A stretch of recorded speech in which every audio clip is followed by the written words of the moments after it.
Hey guys, Lohpally here with another video, and today we're going to be jumping into a guide that we're going to be creating for one of my favorite characters to play whenever there's a really strong ADC on your team. It's going to be Lulu.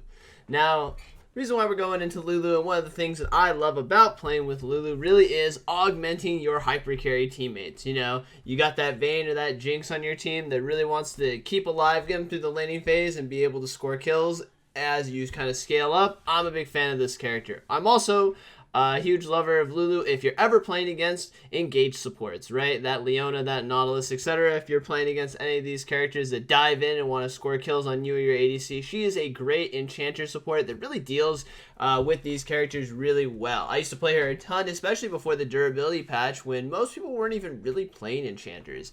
So I am a big fan of her, and I love the fact that she has a lot of flexibility when it comes to team fighting because of how versatile most of her skills are.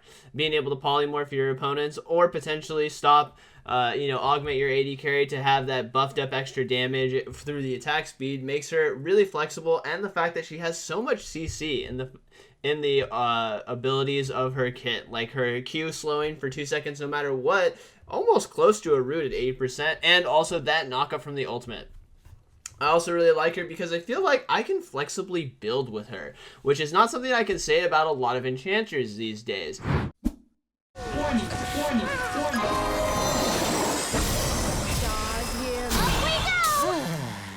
So, without further ado, let's just jump into the guide itself, right? So, first off, we're going to start off with our rune setups.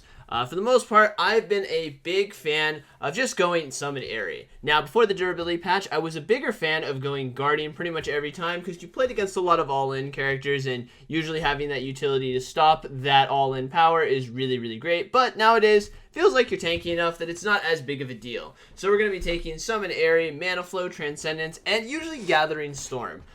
Maybe in future patches when Scorch gets buffed, or if you're in a lane where you feel like you're trading a lot, you can opt into Scorch, but in most cases I found that my Scorch numbers were relatively low, and I'd just rather have the Scaling Rune. After that, you kind of have two options in terms of secondaries. If you don't care too much about your laning phase, you don't feel like you're losing too much HP, big fan of Conditioning Overgrowth.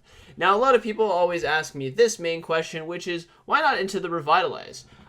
So we'll tackle that real quick on two different fronts. Number one, I don't think Moonstone is really that great of an item on Lulu in most cases, because I feel like Shurelia's augments her kit a lot better, because then you can just use the E without using the W for movement speed to move people around. Plus also, if you didn't know, Lulu's ultimate is actually its own category called bonus health. This is why when you use your Lulu ultimate, it's not affected by healing reduction. And because of that, Revitalize doesn't work on it. So it's just going to work on your shield.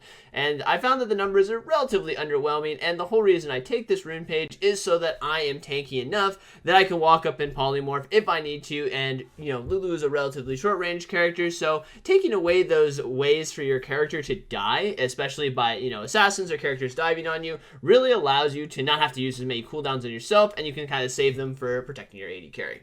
The other secondary rune page you can run is you can run Biscuits and, you know, either Boots or Cosmic Insight. I'm not as big a fan of this just because of the fact that I found myself not really needing these, but if you think that you need them for the laning phase, you can take it. Although I feel like you do miss out on a lot of tanky stats, and almost always, even if there's just poke characters or long range characters, I found that having Conditioning Overgrowth feels just dang good. So that's kind of the setups for that. And then the opposite is maybe the Guardian rune page. This is more of a page if you're just worried about yourself getting dove a lot, since Airy will actually provide relatively competitive shielding to Guardian. So if you're against a Leona, Nautilus, etc., and you're worried about them all ending you, you can take this instead with Font of Life, Conditioning Overgrowth, and then I just usually run the opposite side, so we'll take Mana Flow and Transcendence just so that I don't run in any situation and get that extra ability haste that I really, really like. Hey guys, if you're deciding that, you know, maybe you want to pick up one of those Star Guardian skins, don't forget to use my creator code right here, and you can help support the stream and the content that's coming out. Appreciate it a lot, guys.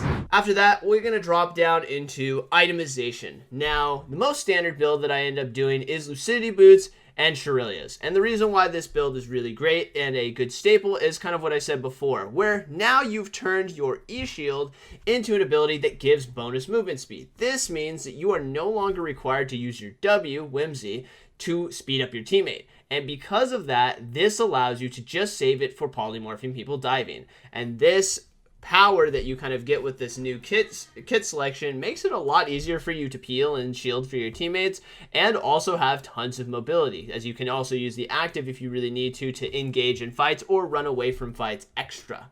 So this is kind of my core fundamental build, and then after that, I've actually been exploring a couple of different kinds of build paths. Now, I think most people would probably land on items like Ardent Sensor and maybe Staff of the Flowing Water, but I've not been a big fan of either of these. I feel like most of what Lulu needs to do is just keep her AD carry alive. Her E is in more than enough damage in most cases, and if you do end up having situations where you can use the W aggressively, you've got more than enough damage. So I've actually been steering away from this and going items like Redemption and now the new buffed Knight's Vow. And the reason for this is that it just allows me to keep my AD carry alive for much longer. Also, in some situations where maybe there's a lot of CC, your AD carry doesn't go cleanse, Mikhail's second is also a good secondary. Or you can build it later if there's just a lot of crowd control, but maybe your AD carry doesn't need it. So a lot of times my builds will look like Shurelia's, Redemption, and then Knight's Vow. This way it's really hard for my AD carry to die, and we can really augment him to play really aggressively without having to worry about him dying instantly, since we have all these tools and abilities and items to really prop him up and power him up. Since I feel like the most important ability or stat that you're seeking is really ability haste, and that's why we're going the Lucidity Boots. That's why Shurelia's feels relatively good, especially with the Mythic passive, and both of the other items that I listed, especially Knight's Vow, now has 20 ability haste attached to it just for free. So I am a big fan of these things. So that's kind of what I've been doing most of the time. There's a couple of other options, though, that we can keep open, which is I am sometimes a builder of Locket. And the reason for this is if there's a lot of Assassin dive view champions, maybe there's a Rengar and a Zed on the enemy team at the same time, and I feel like I just can't play the game if they're just piling on me over and over again. Sometimes I end up going Locket and something like Steel-Plated Toe Boots, also known as Ninja Tabby from if you're old enough to remember that. And just making myself really, really tanky and difficult to kill will mean that I don't have to use as many abilities on myself to protect myself, so I can save them for my AD carry. And this is kind of the concept that I apply to the Conditioning Overgrowth, where, okay, if I get jumped on, am I going to need to use every spell in my kit to survive on it? And I found that the answer to most of those scenarios is no. You're usually tanky enough that you're kind of just relaxing, just chilling in most cases. So that's why I kind of like these builds. So without further ado, we can kind of jump into how we want the character to play, especially in the laning phase. Now, there's two options for skill ups, which is going Q or E. I mostly start with Q, and the reason for this is a couple of things. Number one, if you walk up and E somebody, all the minions turn and hit you. Because of this feature, you actually end up losing trades way more frequently than you do winning. Whereas your Q you can use for multiple purposes. Number one, you can use it from long range to harass people. Plus, if you hit it and you feel like you can push the trade, you have 2 seconds of an 80% slow, which is practically a root. So it actually is a pseudo CC at the same time. Another reason why I like it too is maybe you have a bad matchup where you just can't poke them down. You can also throw it into the wave and just guarantee that push immediately. So this gives you a lot more flexibility in the laning phase. I'm only a big fan of going E if you actually intend on using it to shield yourself from poke. Maybe you're against a Karma or something like that, and you just feel like you need to absorb damage in the laning phase. You can go into the E level 1, but not as big of a fan. And then we're going to be maxing the E and then maxing the W afterwards, and Q last, because Q doesn't get extra root slow duration, no matter how many points you put into it. So most of your laning phase early stages, as I've kind of brought it out, is you're going to be usually using the Qs just to range harass people as much as possible. Once you hit that level 2 or level 3, though, you can look for opportunities where I call it trading down, where you walk up and you use your E and your Q across them, move in a couple of auto attacks, and then scoop back. This will kind of lower everyone's HP in the lane, but Lulu actually has incredibly high burst and lots of kill potential on people, so I'm a big fan of actually everyone being a little bit lower in these kinds of lane phases, as it allows you to score a lot of kills, and you'll do a lot of damage with Summon Airy. So just make sure that you're weaving in those auto attacks anytime you're activating these trades. Another thing to note too is I'm a big fan of mostly holding on to your W. Usually if you are activating trades, you're going to use your E and Q. This is 2 seconds of relative CC, so you don't need to polymorph immediately afterwards. Try to save it for after the slow is kind of finished. That way you can chain your crowd control really, really well and score kills. Other than that, the real important thing is paying attention to your Lulu ultimate. It's okay to actually use it a lot earlier. I think a lot of people struggle and hold on to this spell quite often. But if you are in scenarios where you're on top of people, take advantage of that Lulu ult knockup. It implies a slow on people for 7 seconds. That is a monstrously long time. And plus, like I said before, it's a category of bonus health. So even if for whatever reason nobody dies or whatever, it's actually technically healing you in a lot of situations too. So make sure we're exercising that, especially if your AD carry gets a little too close to an enemy player, or maybe they're just on top of you too. Make sure we're using that Lulu ult as frequently as possible. Once we get into the mid game, one of the things that's really, really important is polymorph and positioning. These are the two P's of Lulu, as I like to call them, which is making sure that we're in a position where we're not going to be able to get jumped on, because we don't want to use resources on us. So that's kind of also why we go the conditioning overgrowth, in case we make an oopsie or they just push through our teammates in those situations. And the majority of the time, especially once you finish Aurelia's, I implore you, don't use your W unless you're basically chasing free kills.